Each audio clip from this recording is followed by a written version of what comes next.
Welcome to Uniquely Loved, a celebration of authenticity and divine inspiration. We are encouraged to be our own unique, authentic selves. Join me, Witch Niki, as we discuss spiritual gifts and skills we can develop and enhance, speak with amazing people using their skills in a variety of ways, and explore the different ways to connect to the wonders of the universe. Hello, my loves. I have a special treat for you today.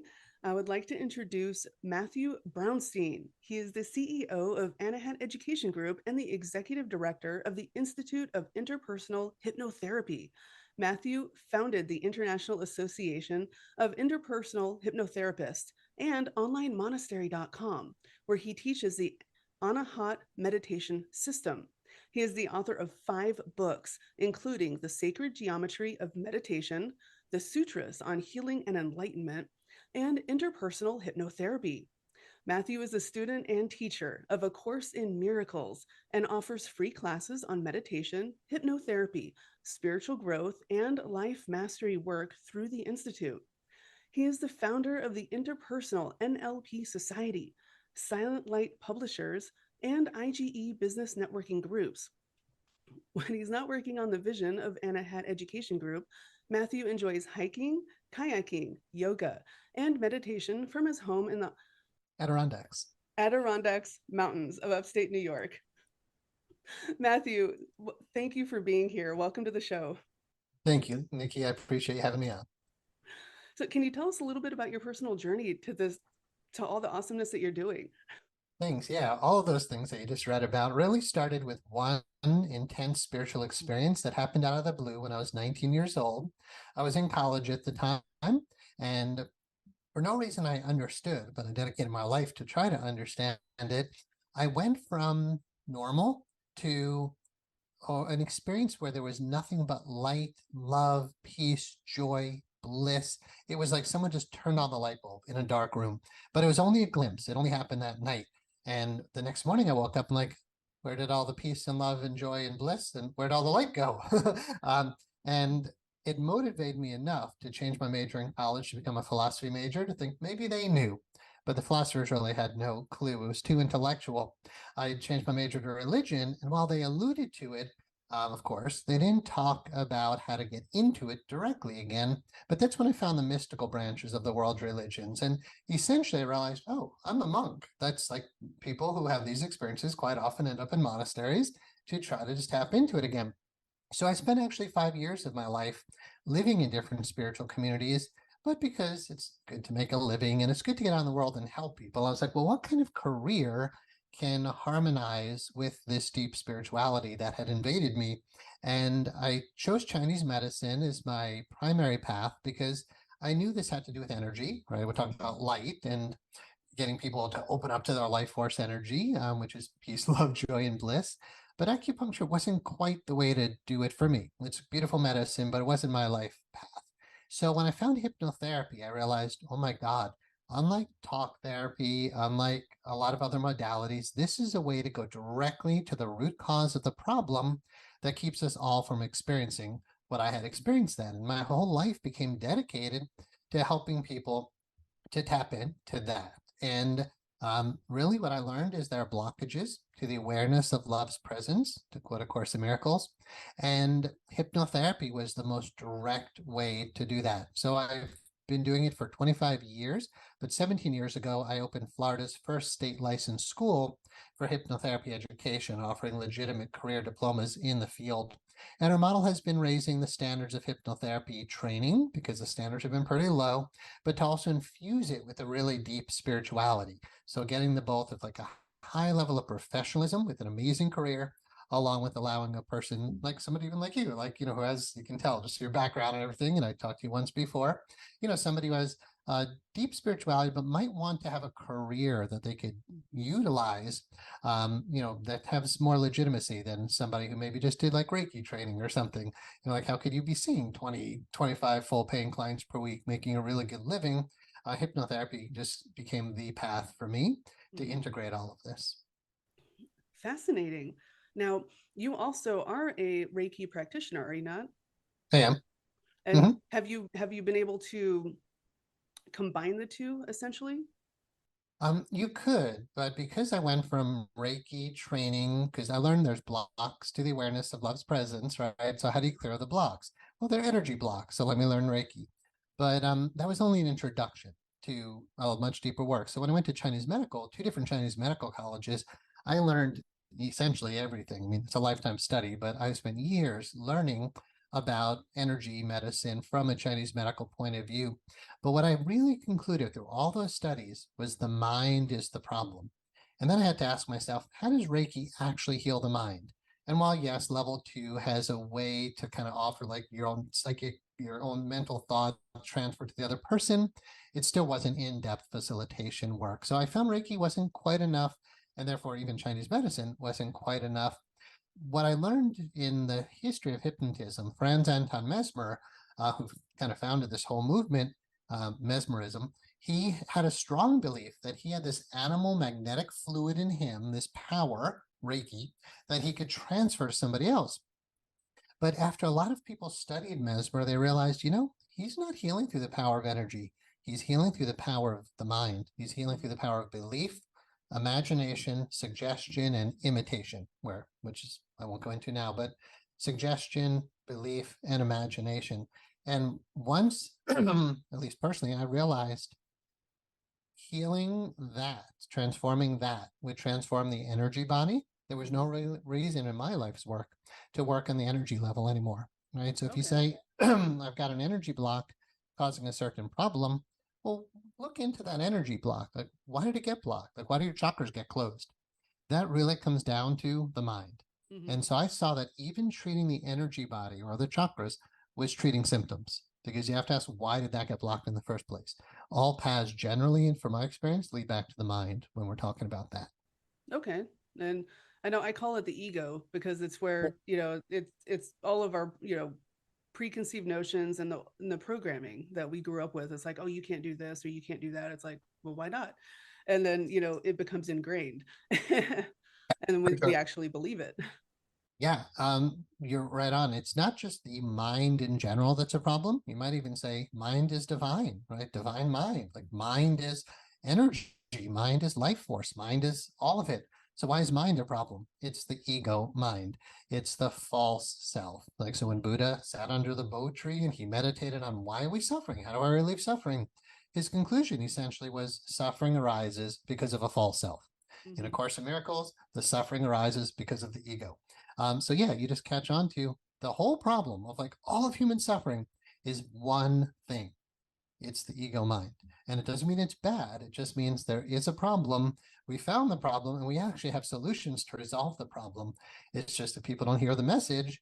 Then they're either looking for love in all the wrong places, or they're just treating symptoms or using modalities that don't address the ego, right? So if you agree, ego is the issue, then how could actually Reiki or an acupuncture needle or homeopathic remedy or a psychiatric medication, how does that actually transform the ego back into our true nature of spirit? And there's very few modalities that do that directly. But again, when I found hypnotherapy, I was like, whoa, this can do that. And it can do it in a professional context that you can legitimize. Fascinating. And how did the classes run? Do you do them in person or do you do a combination of online or anything like that? When we started back in 2007, it was 100% in person.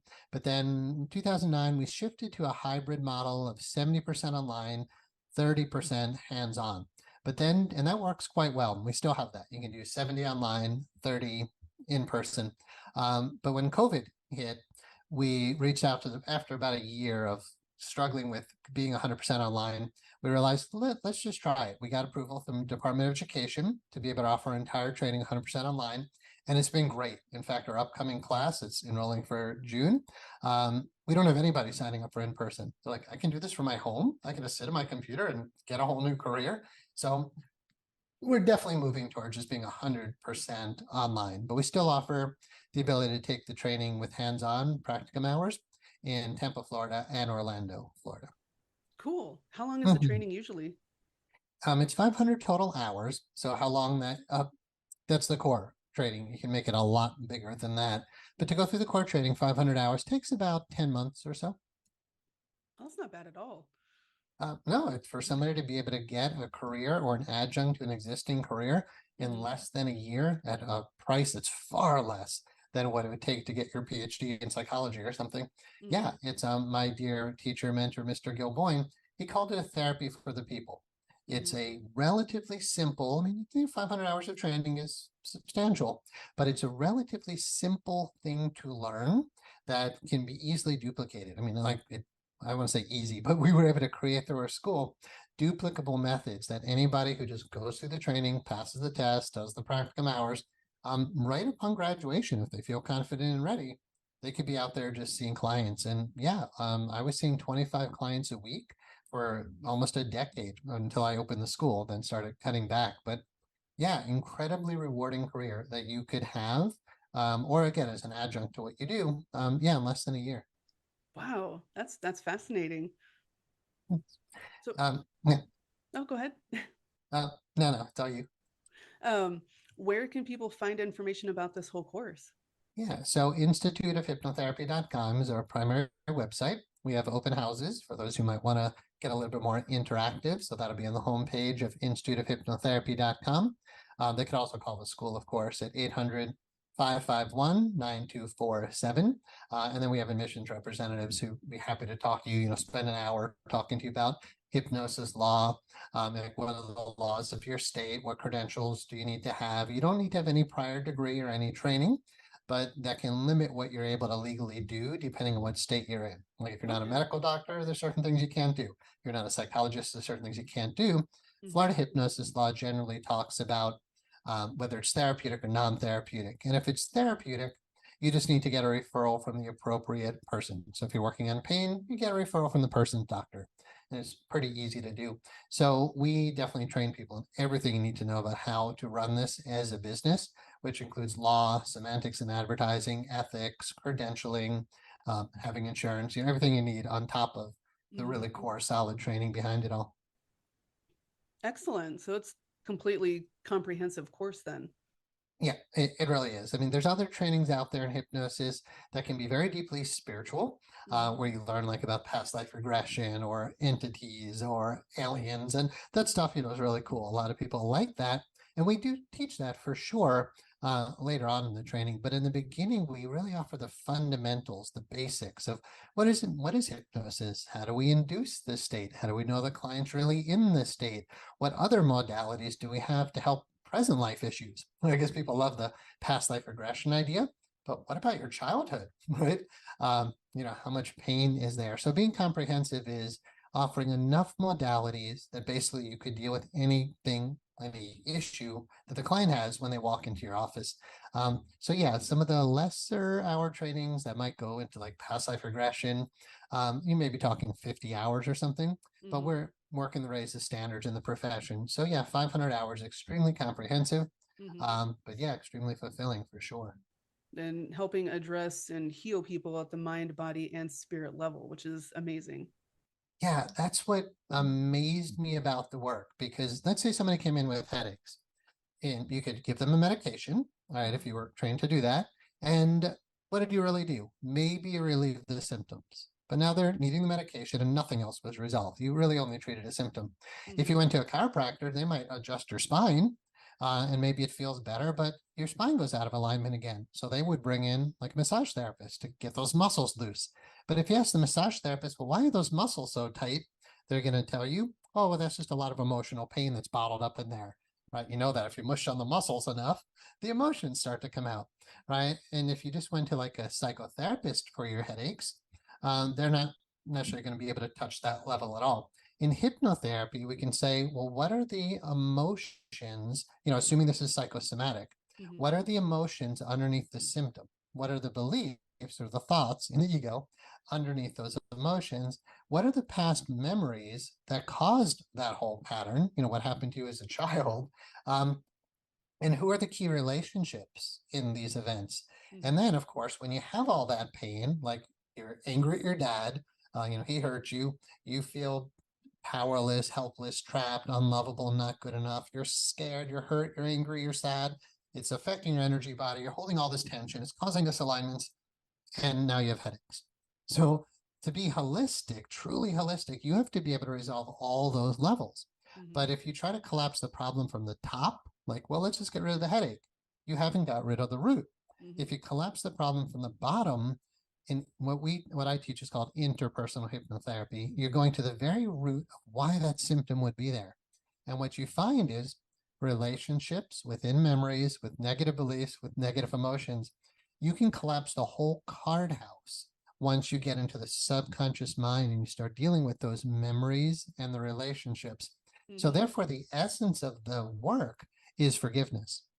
You're not, so like, you don't treat the headache, you don't treat the energy body, you're not even dealing with the emotions directly, although we address them, nor do you even have to deal with the beliefs directly.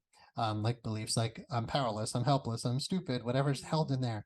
Once you get to the root of it and realize there's just an inner relationship that's unresolved, right? And usually it's a parent-child conflict, like little 5-year-old you is there with your dad, like in, or whoever hurt you, like in your subconscious.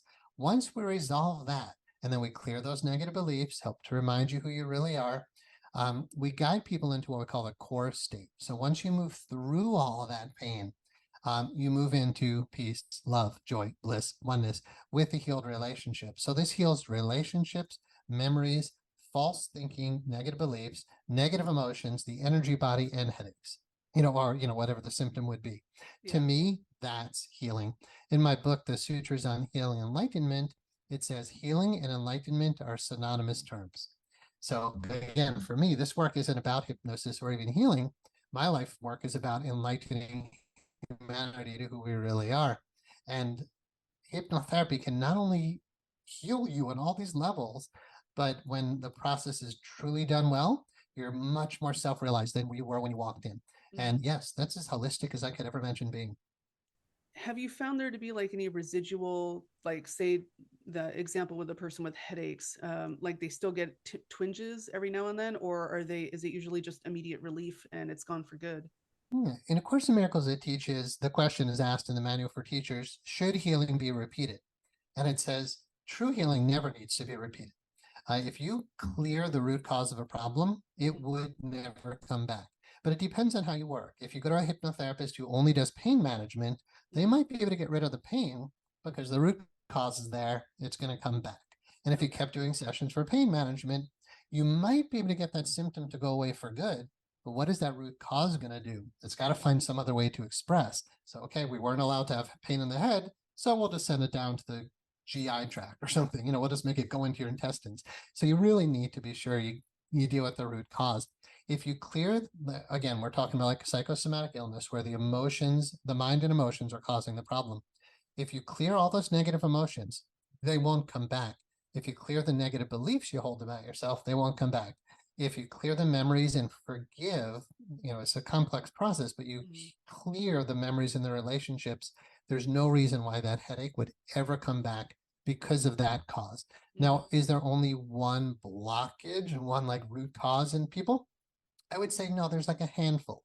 And if you're thorough enough, like in the case of headaches, we would get a medical referral to be sure it's safe to work and legal and whatnot. But once we know we're cleared with the physician to work on a medical condition, I would say in 5 to 10 sessions with me or, highly qualified practitioner, dealing with root cause issues, that symptom most likely would be gone in a session or two. You would see pain relief almost instantly. And then there's a very good chance you would heal so much of what's going on inside of you that would never come back. But again, the cascading effect, the ripple effect of the healing through so many levels of your being and your life are profound. So yeah, it's not always easy to measure because we're not saying it's just the symptom, but yeah, 5 or 10 sessions with a really well-trained hypnotherapist could change someone's life forever. Fascinating. Yeah. Now, for somebody who's never been to hypnotherapy, what could a session look like in general? Yeah, there's usually like 5 core main sessions that we work with. So each of them will be different. Our first session would be a really thorough intake, educating about hypnosis, figuring out, well, what are your symptoms, emotions, beliefs, and then usually hypnotic reprogramming. So basically you walk away with, you go into hypnosis, but we record the session. So you walk away with a recording that you can listen to every day. personally, I do hypnosis every day. I have for the past like 27 years. And it's just the going into this state itself is very transformative, very balancing and healing. So you really get empowered in a first session with some modalities that can make some good change. But mostly we're working towards getting you a hypnotic programming recording that you can listen to on your own. That would say things like, in the case of headaches, like, my head feels more calm and relaxed. I feel more calm and relaxed. I feel more comfortable every day. That's not enough. So we have other protocols. You can do something called parts therapy, or just parts facilitation work, where we bring in different parts of the psyche, parts of your, we call them subpersonalities. So in hypnosis, we can talk to the part of you who gets stressed, that's causing the headache, the part of you gets angry, that's contributing to the headache, the part who feels really sad and you've been crying so much you're getting headaches. We can talk to these parts and transform them in the hypnotic state. We also do hypnotic regressions, and usually those, the ones I'm referring to now, go back to your childhood. Like, well, where did all that stress come from? It's not just your present issue, right? It's like we have an emotional, reactive inner child in there. And so a lot of our work is dealing with the shadow self, or the inner child, to bring to consciousness the real deep stuff that people have buried in there.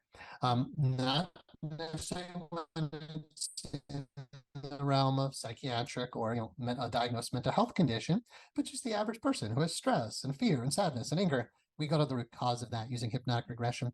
I also teach breath work in our school, which a lot of people are hearing about now through yoga. But this specific type of breath work helps to amplify whatever's going on in the subconscious to bring it to conscious awareness. So if you have tears and sadness in there during a breathwork session, you'll probably be crying.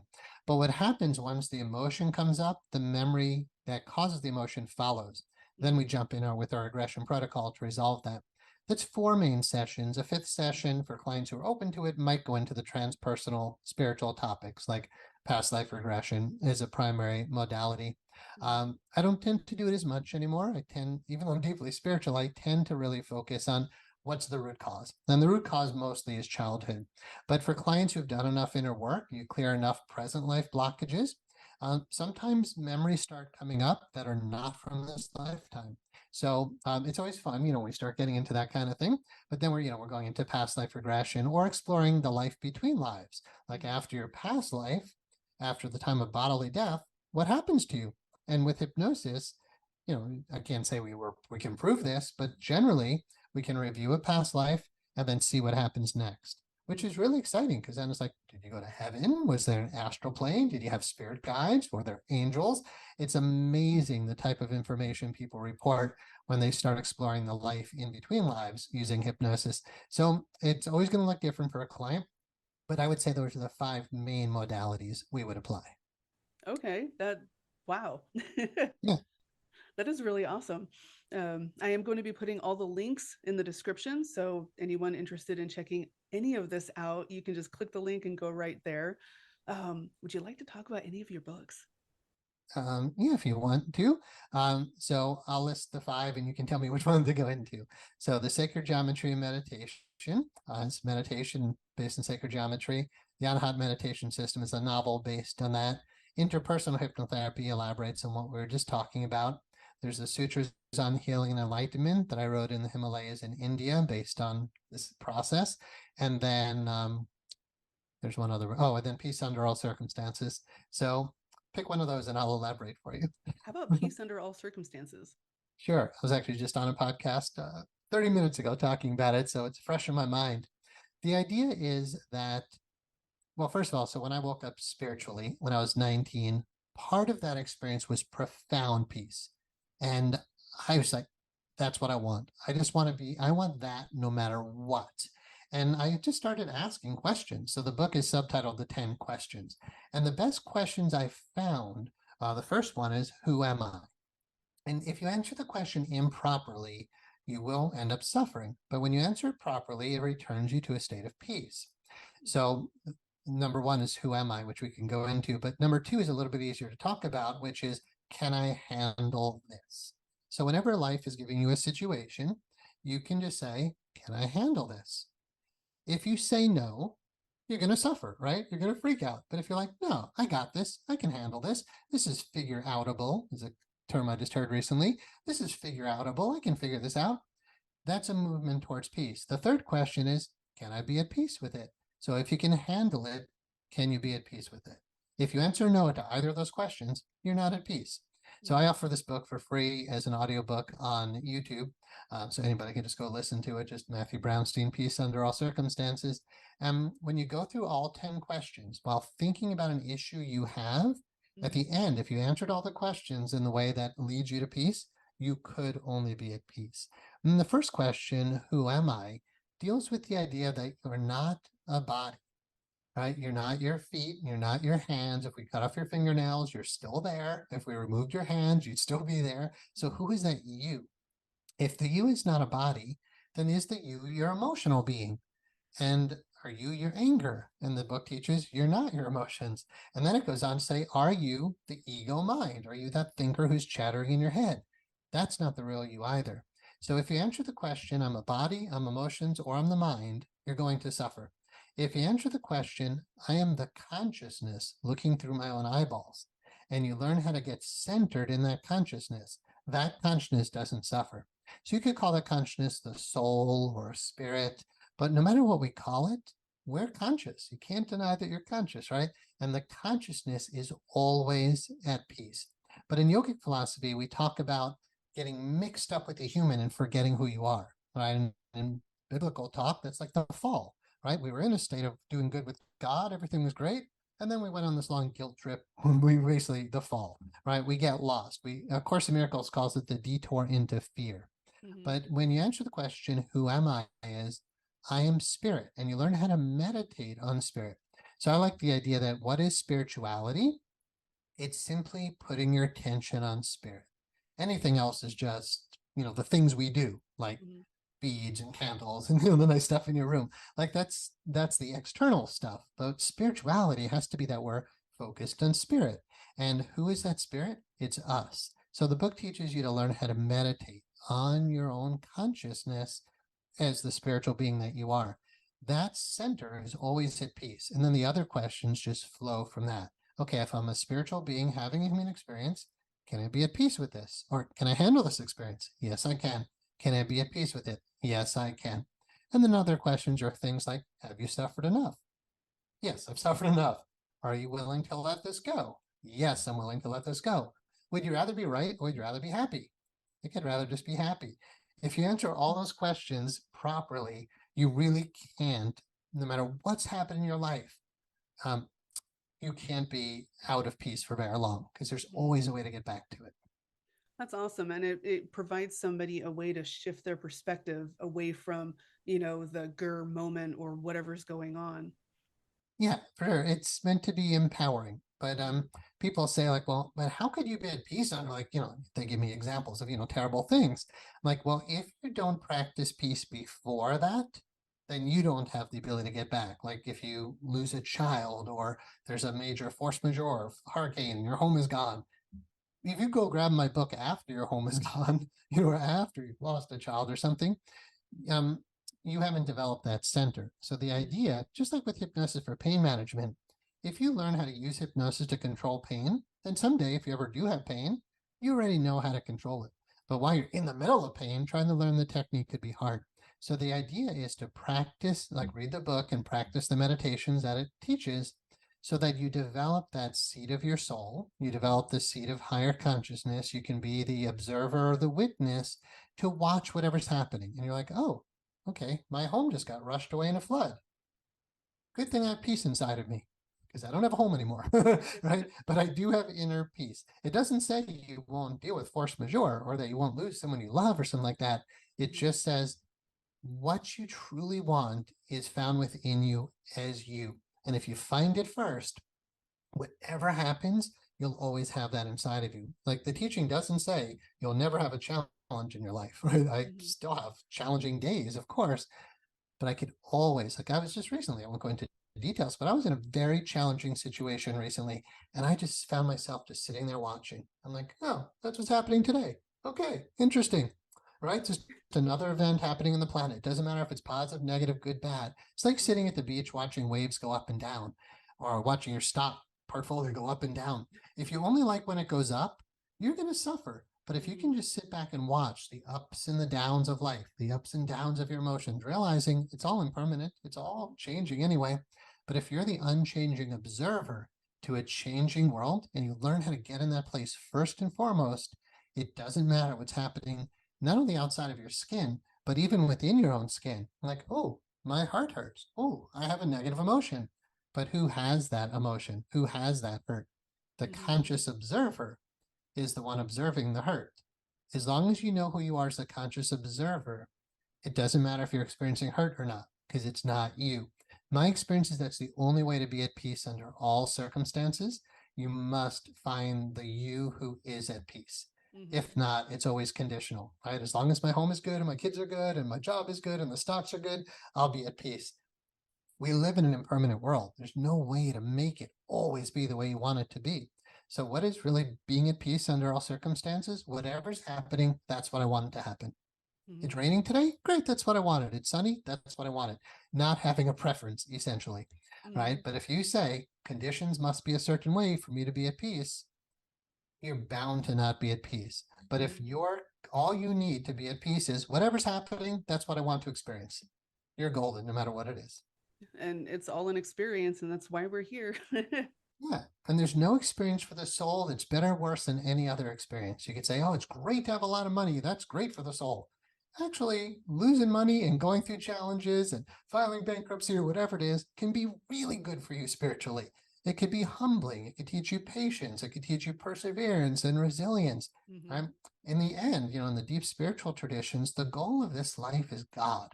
The goal of a human experience is self-realization, enlightenment, not just getting our life perfect, right? As long as I can just get all the things and all the people to be just the way I want it to be, my life is good. I don't believe, or I know that the deep spiritual teachings don't say that's what life is all about.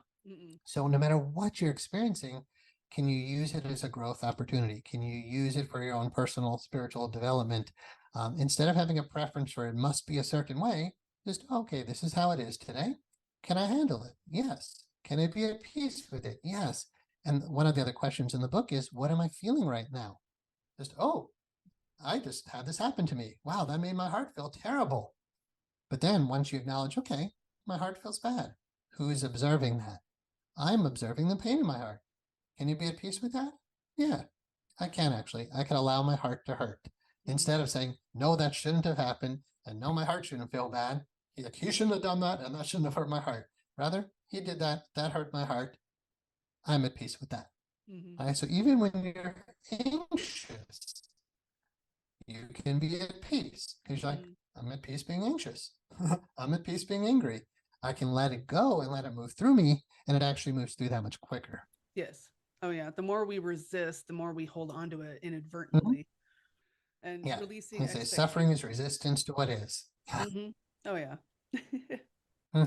Yeah. I was like, and it all comes back to what you said is the ego, right? You've got this individual sense of self. Like imagine a river. It's just a river. It doesn't really have, it's not like upstream or downstream. It's just upstream is really just where you stand. To the right is upstream, to the left is downstream. That's the relative point of view of, you could say like the ego, the individual separate self. So if you're saying like, I don't like what's here, I don't like what's here. But if you can pull back and just see the whole river and you're just observing it, you're not in it anymore. And now there really isn't an upstream, downstream. There isn't even a you. So in Buddhism, again, when Buddha said, there's a cause of suffering, he said, it's the false self. And really, when you see that that false self is shunya, is a term used in Buddhism called like meaning empty. Like we're empty in Buddhism. That's like the essence of what's happening. It's empty, but empty of what? Empty of a false self, right? Okay. So when the sky is cloudy, there's nobody in the sky. The sky's not saying it shouldn't be that way. It's just there's clouds and there's sky and there's people and there's animals and there's ducks and there's anger and there's, there's just all this stuff happening in the universe. But if there's no individual self to be getting upset by all that, then here's a nice quote. If you don't mind, it doesn't matter. So how do you get to where you don't mind? Realize that this you is a false self. And once that ego dissolves, then reality is just what is. And reality, from my experience, is more than good enough, right? It's everything we could ever want if we just let go of our preferences, let go of this false self that feels separate from the whole universe. In A Course in Miracles, it teaches there's one problem and one solution. The one problem is separation, and the solution is oneness. And how do we get back into oneness? There's so many techniques now to do that. We just have to realize that there is a path. Get out of the feeling of separation, return to oneness, return to love, return to peace. Mm-hmm. And yes, you can be at peace under all circumstances. I love that. Yeah, I dedicated my life to this stuff. So yeah, it's just unfortunate not enough people practice it.